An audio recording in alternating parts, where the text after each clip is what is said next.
নদিয়ার শান্তিপুর নৃসিংহপুর ফেরিঘাটে মঙ্গলবার সকালে ভেসেলের ডালা থেকে পড়ে গেল লরি।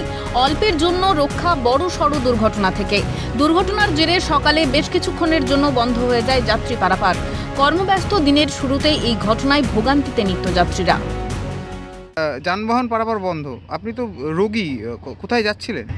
আমি ডাক্তারখানায় ডাক্তারবাবুকে কতক্ষণ ধরে দাঁড়িয়ে আছেন? 8 ঘন্টা। অসুবিধা হচ্ছে? হ্যাঁ, খুব অসুবিধা হচ্ছে। অসুবিধার মধ্যে রয়েছে? হ্যাঁ, একটু অসুবিধার মধ্যে আছি, এখন পার হতে পারিনি, ঘন্টাখানিক দাঁড়িয়ে আছি। প্রশাসন এসছে? হ্যাঁ, প্রশাসন আছে, আচ্ছা, প্রশাসন আছে, ঘাট মালিক আছে, সবার ব্যবস্থা নিচ্ছে। কিছুদিন আগে নদিয়াতেই ভেসেল দুর্ঘটনায় প্রাণ যায় এক ছানা ব্যবসায়ীর। এলাকাবাসী ক্ষোভে ফেটে পড়ে বন্ধ করে দেয় ফেরি চলাচল। ঘটনায় বিজেপির পক্ষ থেকে একাধিকবার আন্দোলন করা হয় ঘাট চত্বরে। তারপরেও ফের মঙ্গলবারের এই ঘটনায় যাত্রী পরিষেবা এবং ভেসেল পরিষেবা নিয়ে উঠছে বড় প্রশ্ন। ইতিমধ্যেই ক্রেনের সাহায্যে উদ্ধার করা হয় লরিটিকে।